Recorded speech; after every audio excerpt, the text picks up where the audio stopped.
नमस्कार. मी भाऊ तोरसेकर. तुम्ही बघत आहात प्रतिपक्ष. मित्रांनो, अखेरीस ममता बॅनर्जींना जुन्या आठवणी यायला लागलेल्या आहेत. हो, जुन्या आठवणी. जेव्हा सामान्य जनता सहनशीलता संपवून प्रक्षुब्ध होते आणि त्या प्रक्षोभाचा आगडोंब उसळतो, त्याच्यामध्ये बड्या बड्या मस्तवाल सिंहासनांची सुद्धा आहुती पडत असते. हीच ती आठवण आहे. हीच ती आठवण आहे. 15 वर्षापूर्वी 15 वर्षापूर्वी ममता बॅनर्जी आजच्या सारखे, आज जे बंगालचे सामान्य डॉक्टर, तरुण विद्यार्थी वगैरे वगैरे आंदोलन करतायत, तशाच ममता बॅनर्जी 15 वर्षापूर्वी आंदोलनात उतरलेल्या होत्या, अन्यायाविरुद्ध न्याय मागण्यासाठी. सिंगूर आणि नंदीग्राम या बंगालमधल्या गावातल्या जमिनी टाटा यांच्या नॅनो प्रकल्पाला तत्कालीन डाव्या आघाडीच्या सरकारने त्या जमिनी दिल्या, म्हणून त्या शेतकऱ्यांनी आंदोलन पुकारलं होतं. आणि त्यांचं नेतृत्व करायला सिंगूरला पोहोचलेल्या ममता बॅनर्जी तिथेच ठाण मांडून बसल्या आणि उपोषण, आमरण उपोषण करायला लागल्या, धरणं धरून बसल्या. प्रचंड हिंसाचार तिथे माजलेला होता आणि त्यावर कायद्याचा बडगा उगारणं सुद्धा डाव्या आघाडीच्या बुद्धदेव भट्टाचार्य सरकारला अशक्य होऊन बसलं होतं. आणि त्या नंदीग्राम आणि सिंगूरच्या आंदोलनाने राजकारणामध्ये एक फार मोठा उलटफेर घडवून आणला होता. 30-35 वर्ष अबाधितपणे बंगालमध्ये आपली हुकूमत चालवणाऱ्या डाव्या आघाडीचं सिंहासन गदगदा हलू लागलं होतं. ते ममता बॅनर्जींनी हलवलेलं नव्हतं. जनतेचा प्रक्षोभ इतका पेटलेला होता की पोलीस, निमलष्करी पोलीस किंवा बंदूकधारी पोलीस, सशस्त्र पोलीस हे सगळं आणून सुद्धा आंदोलन आवरणं डाव्या आघाडीच्या सरकारला अशक्य झालं होतं. आणि त्या प्रक्षोभाच्या वाघावर स्वार होऊन ही बंगालची वाघीण कालीमाता होऊन बंगालच्या राजकारणामध्ये एक रुद्रावतार धारण करून मुख्यमंत्रीपदी आली. 2009 मध्ये आधी लोकसभा निवडणुकीत डाव्या आघाडीचा काँग्रेसला सोबत घेऊन ममता बॅनर्जींनी पराभव केला आणि त्यानंतर 2 वर्षांनी विधानसभा निवडणुकीमध्ये तेच चालू राहिलं आणि तो प्रक्षोभक मतदार हा डाव्या आघाडीला जमीनदोस्त करूनच थांबला. अगदी मुख्यमंत्रीपदी असलेले बुद्धदेव भट्टाचार्य सुद्धा आपल्या विधानसभा मतदारसंघात पराभूत झाले होते आणि काँग्रेस आणि ममता दिदी यांची आघाडी असताना सुद्धा एकट्या ममता दिदीला बहुमत मिळालं होतं. काँग्रेसलाही 50-60 जागा मिळाल्या होत्या आणि डाव्या आघाडीचा सुपडा साफ झाला होता. त्या सगळ्याची सुरुवात आज जे काय बंगालमध्ये प्रक्षोभक चाललेलं आहे तशीच झालेली होती. एकामागून एक आंदोलनं होत होती, आदळ आपट चालू होती, पण डावी आघाडी इतकी भक्कम बहुमतामध्ये सत्तेत बसलेली होती की लोकभावनेची कदर त्यांना राहिलेली नव्हती. शेतकऱ्यांच्या जमिनी जबरदस्तीने ताब्यात घेण्यात आल्या. त्याला शेतकऱ्यांनी विरोध केला तर पोलिसांच्या आधी डाव्या आघाडीच्या कार्यकर्त्यांनी आणि गुंडांनी त्या गावकऱ्यांना झोडून काढलं. जसं काल परवा संदेश खालीमध्ये झालं किंवा या त्या इस्पितळामध्ये बलात्कार झालेल्या इस्पितळात 7-8 हजाराचा जमाव घुसला आणि पुरावे नष्ट करून टाकली. तशीच गुंडगिरी डाव्या आघाडीच्या काळामध्ये चालू होती. फक्त आंदोलन व्हायचं, काही काळात ते शांत व्हायचे.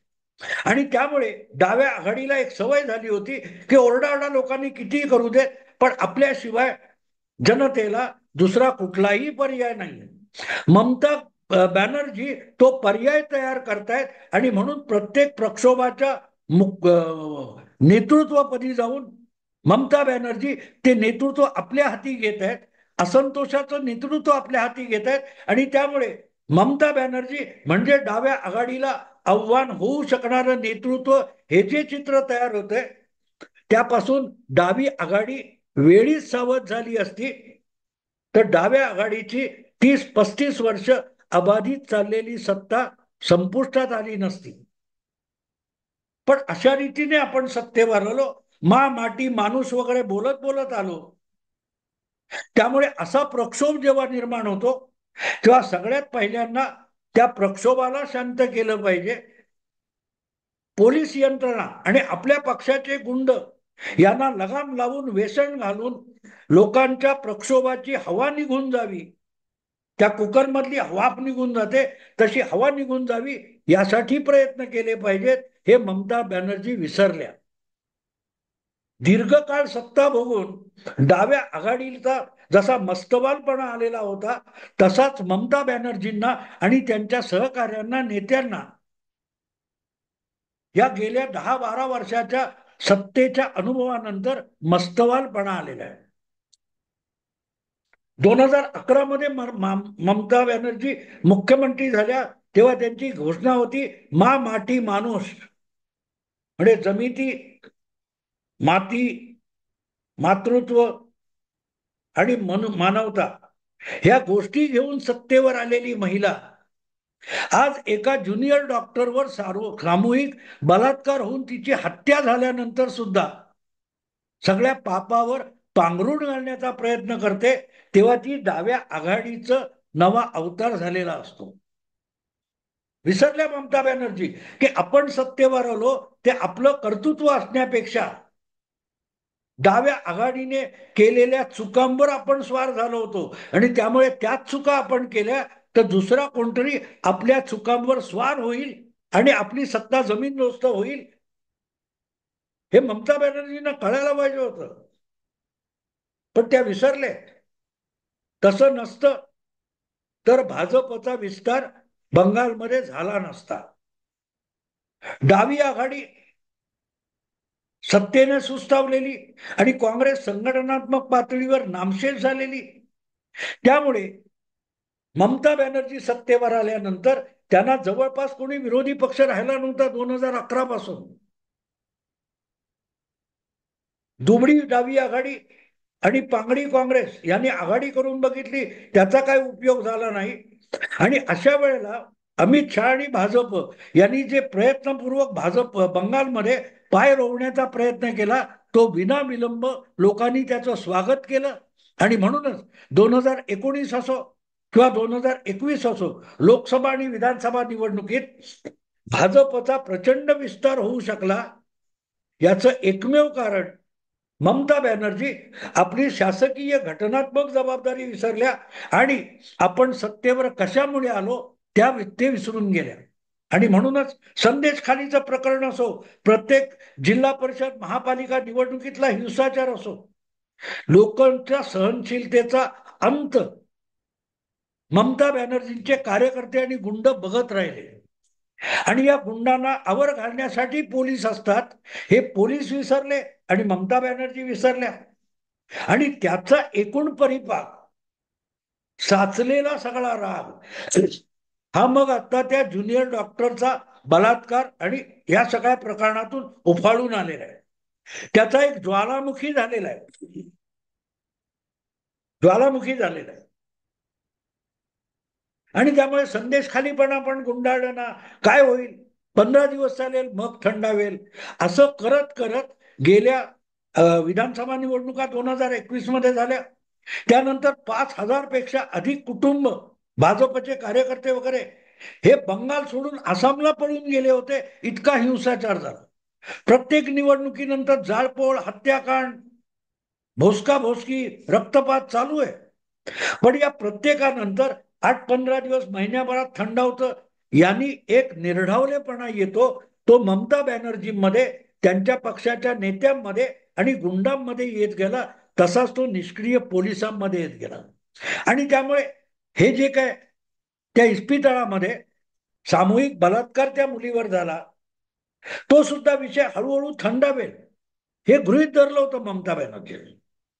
आणि म्हणूनच महिना होत आला, पण त्याची उग्रता कमी होताना दिसत नाहीये.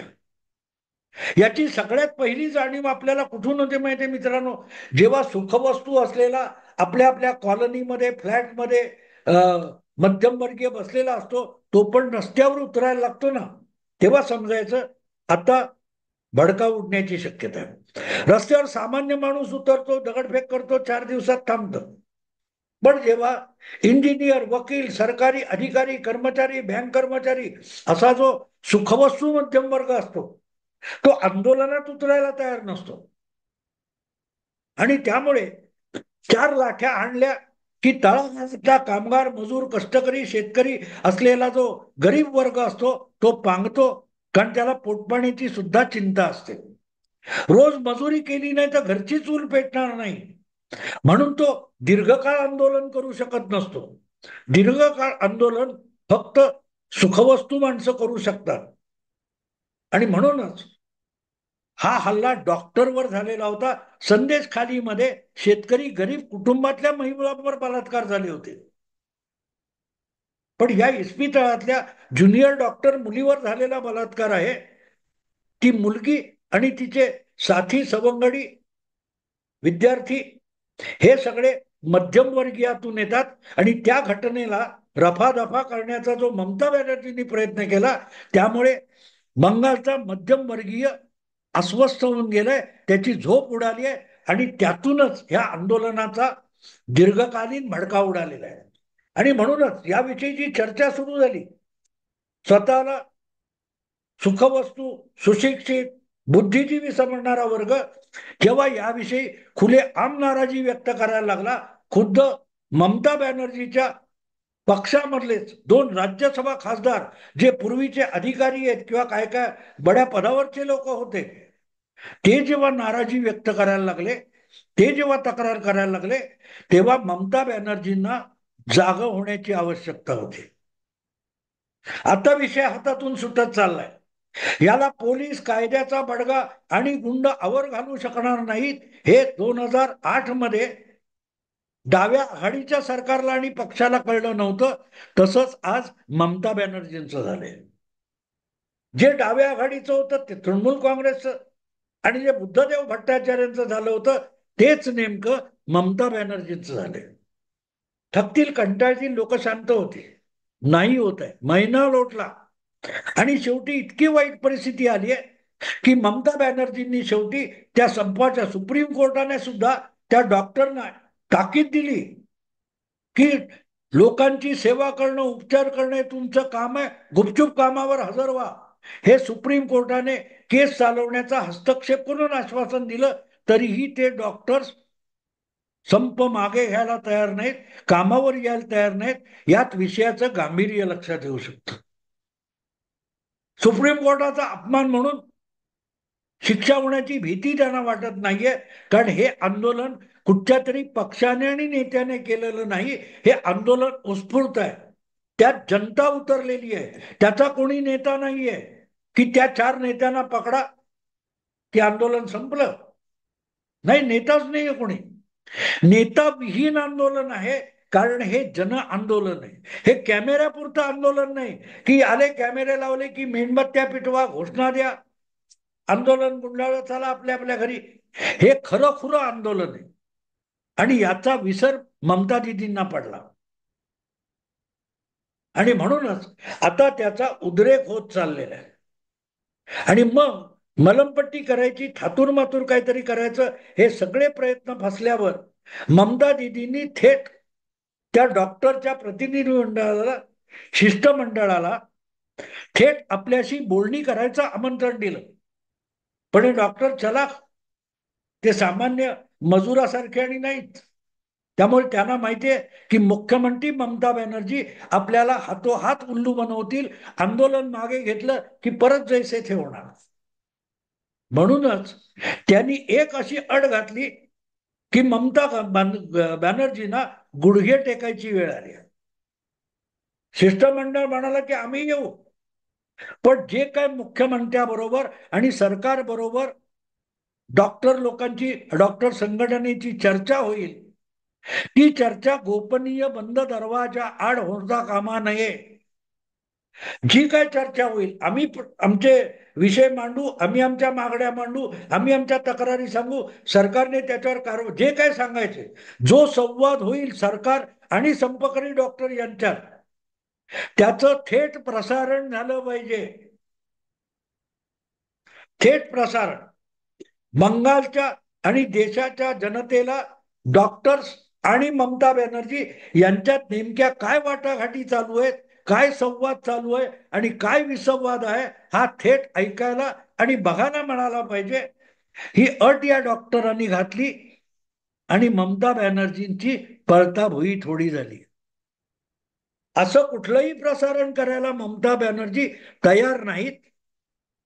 कारण सरळ आहे, चोराच्या मनात चालणं.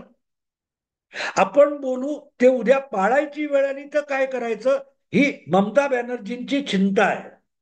त्यांच्या तोंडावर हे डॉक्टर त्यांच्याच पक्षाचे गुंड, कार्यकर्ते गुंड आणि निष्क्रिय पोलीस यांच्याविषयी ज्या तक्रारी करतील, ह्या थेट प्रसारणातून लोकांपर्यंत जातील, याची भीती ममता बॅनर्जींना भयभीत करून गेलेली आहे.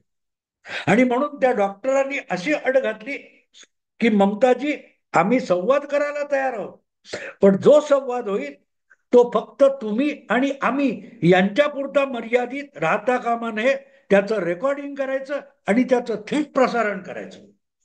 सामान्य जनतेला याविषयी निर्णय घेऊ दे. आणि म्हणूनच जो संवाद होतोय तो 4-15 इकडचे तिकडचे लोक यांच्यातला संवाद असला तरी त्याची थेट माहिती आणि जानकारी ही सामान्य माणसाला मिळाली पाहिजे. त्यामुळे आंदोलन मागे घ्यायचं तर ते फक्त डॉक्टर घेऊ शकणार नाहीत, बंगालच्या जनतेला आंदोलन मागे घ्यायला लागेल. ही त्या डॉक्टरांची अट आहे. कारण हा विषय फक्त डॉक्टरांपुरता उरलेला नाही, बंगालच्या सगळ्या सामान्य जनतेचा आणि प्रामुख्याने बुद्धिजीवी जनता विरुद्ध ममता बॅनर्जी सरकार असा हा विषय झालेला आहे. आणि त्यामुळे त्यात लपवा छपवीला जागा नको, असा खुल्लम खुल्ला संवाद मुख्यमंत्र्यांनी करावा, ही अट आहे.